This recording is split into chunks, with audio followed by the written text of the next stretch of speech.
Time সবাইকে ধন্যবাদ এবং সালাম আসসালামু আলাইকুম। ইতিমধ্যেই মূল বক্তার বক্তব্য হয়ে গেছে এবং খাওয়া দাওয়ার অ্যানাউন্সমেন্টও হয়ে গেছে। সুতরাং এখন আসলেই আমি ভাবছি যে এই সময়ের আমার কথা এতটা শোনাটা কেমন হবে। তো জাস্ট কয়েকটা পয়েন্ট আমি খুব সংক্ষেপে বলার চেষ্টা করব। প্রথমেই অনেক অনেক ধন্যবাদ এই যে সেমিনারটা আয়োজন করার জন্য আইআরডিসিকে সভাপতি এবং সেক্রেটারি মহোদয় আছেন এবং আজকের যে মূল বক্তা।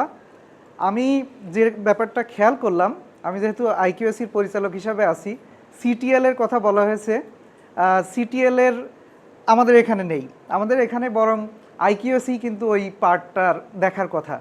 একজন অ্যাডিশনাল ডিরেক্টর থাকার কথা, যিনি ইটিএল নিয়ে কাজ করবেন।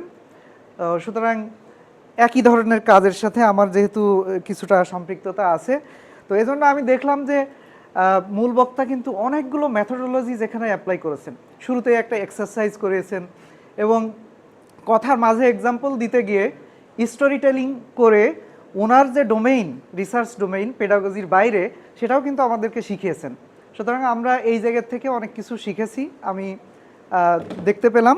এবং আমি জাস্ট আমার যেটি বুঝলাম যে মূল বক্তব্য হচ্ছে ডিকলোনাইজিং যে ব্যাপারটা, সেটা হচ্ছে যে ইংরেজিতে বললেই সঠিক বলেছে এই কথাটার থেকে আমাদের বাইরে বের হয়ে আসতে হবে। আমাদের যেটি ইফেক্টিভ টিচিং মেথোডোলজি, সেটি যদি ক্যানাডাই করে, তারা কিন্তু কলোনিয়াল মাইন্ডসেট নিয়ে নেই।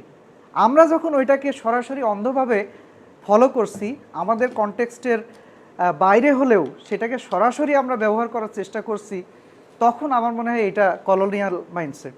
সুতরাং আমাদেরকে ওইখান থেকে বের হয়ে আসতে হবে। আর আমার একটা নিজস্ব অভিজ্ঞতা একটু বলতে পারি খুব সংক্ষেপে।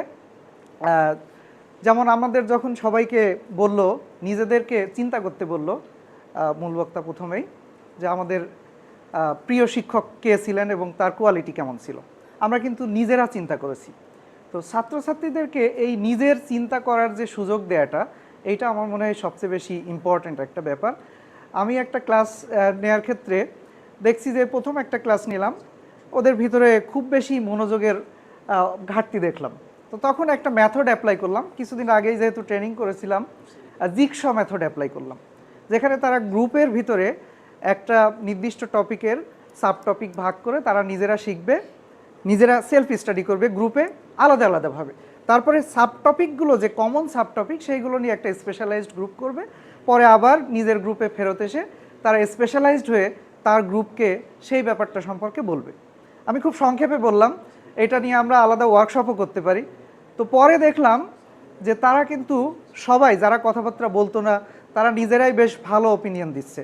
তারা নিজেরা স্টাডি করেছে এবং দেখা গেল যে স্বাভাবিকভাবে যখন আমি লেকচার ভিত্তিক যে শেখানোটা, সেখান থেকে যেভাবে শিখতো, তার চেয়ে তারা অনেক স্পেশালাইজড ওয়েতে শিখছে। এমনকি আমি যেটা হয়তো আমার লেকচারে রাখতাম না, সেই বিষয়টাও কিন্তু তারা নিয়ে আসছে। সুতরাং এইটা আমার মনে হয় বেশ ইম্পর্টেন্স দিয়ে আমরা দেখতে পারি। আর যেটি বলেছে ইম্পর্টেন্ট বিষয় আমার কাছে মনে হচ্ছে যে প্রি কলোনিয়াল রিভাইভাল, যে আগে কি ছিল, সেটি একটি গবেষণার বিষয় এবং সেখান থেকে আমাদের যে ভালো টিচিং মেথোডোলজিগুলো ছিল, সেগুলো আমরা ফিরিয়ে নিয়ে আসতে পারি। তো আমার মনে হয় আর বেশি কথা বাড়াবো না। সবাইকে অনেক অনেক ধন্যবাদ এবং আজকের অনুষ্ঠান আয়োজক এবং মূল বক্তাকে আবারও ধন্যবাদ জানিয়ে আমি আমার কথা শেষ করছি।